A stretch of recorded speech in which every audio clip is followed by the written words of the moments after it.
Bencana lumpur Sidoarjo telah berlangsung sejak 29 Mei 2006. Bencana ini telah menyita perhatian dunia. Banyak pihak baik dalam maupun luar negeri mengambil langkah untuk menghentikan lumpur terpanggil oleh kondisi tersebut. Sejak tanggal 19 September 2006, Insinyur Jaya Laksana menawarkan solusi untuk penghentian semburan lumpur Sidoarjo dengan menggunakan teori mekanika fluida yang kita kenal dengan teori Bernoulli. Teori ini telah diuji coba dan telah berhasil menghentikan sebuah semburan di Desa Mindi.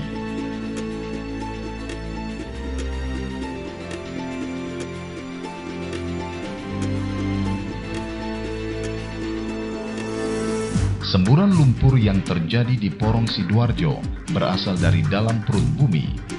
Lumpur naik ke permukaan bumi dengan suatu tekanan. Hal ini dapat diibaratkan seperti suatu pompa yang ada di dalam perut bumi, memompa lumpur ke permukaan bumi. Tentu kita sepakat jika sebuah pompa pasti mempunyai total head, di mana total head adalah ketinggian maksimum yang bisa dicapai oleh fluida dari pompa tersebut.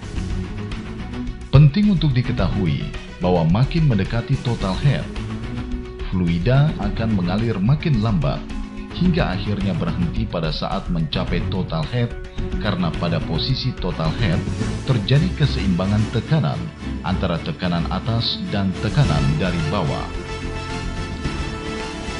Pada peragaan berikut, tangki di bawah dapat diibaratkan sebagai sumber lumpur yang berada di perut bumi. Di atasnya kita akan membuat sebuah dinding yang berfungsi sebagai bendungan lumpur. Pada peragaan ini, dinding bendungan dibuat menggunakan pipa plastik. Pada saat kita mengaktifkan pompa, akan terjadi tekanan dari bawah menuju ke atas. Hal ini dapat diibaratkan sebagai semburan lumpur yang muncul ke permukaan. Pada awalnya, semburan yang keluar relatif tinggi terjadi. Namun lambat laun ketika air mulai merambat naik, rambatan aliran air semakin lambat. Akhirnya stop pada posisi total head.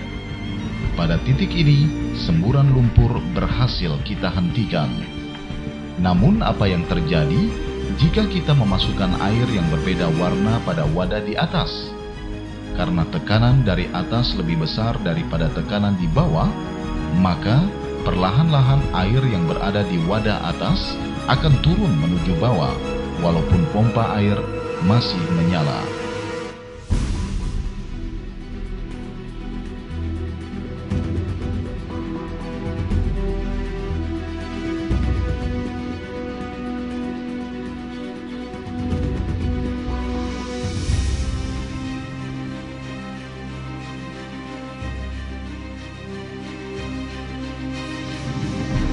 Proses inilah yang akan digunakan untuk mengembalikan lumpur ke perut bumi nanti. Pada keadaan di lapangan, pipa plastik akan diganti dengan pipa baja.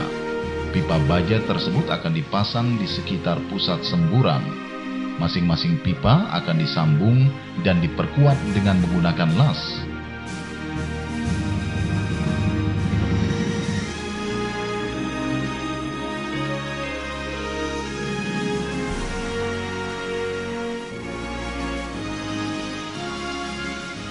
Beberapa buah pintu lumpur akan dipasang beberapa senti di atas permukaan lumpur. Tujuannya adalah mengalihkan arus aliran lumpur pada proses pemasangan pipa baja. Segera setelah seluruh pipa baja terpasang, pintu lumpur tersebut akan ditutup menggunakan tenaga hidrolik, sehingga aliran lumpur hanya terkonsentrasi mengisi ruang di dalam pipa. Pada ketinggian tertentu, saat mencapai total head, semburan lumpur dapat kita hentikan. Tetapi tidak berhenti pada proses itu. Pada titik ini, kita dapat memasukkan kembali lumpur yang telah luber sebelumnya. Saat lumpur pada bendungan bertambah, maka tekanan di atas akan mendorong lumpur kembali masuk ke dalam perut bumi, seperti pada percobaan simulasi sebelumnya.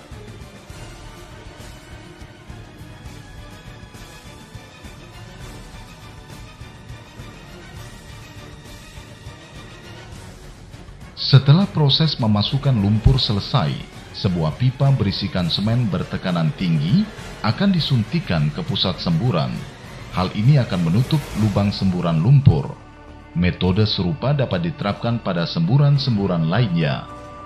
Dengan demikian, bencana nasional ini dapat kita hentikan. Pada tanggal 29 Mei 2006, tinggi semburan lumpur bisa mencapai 15 meter.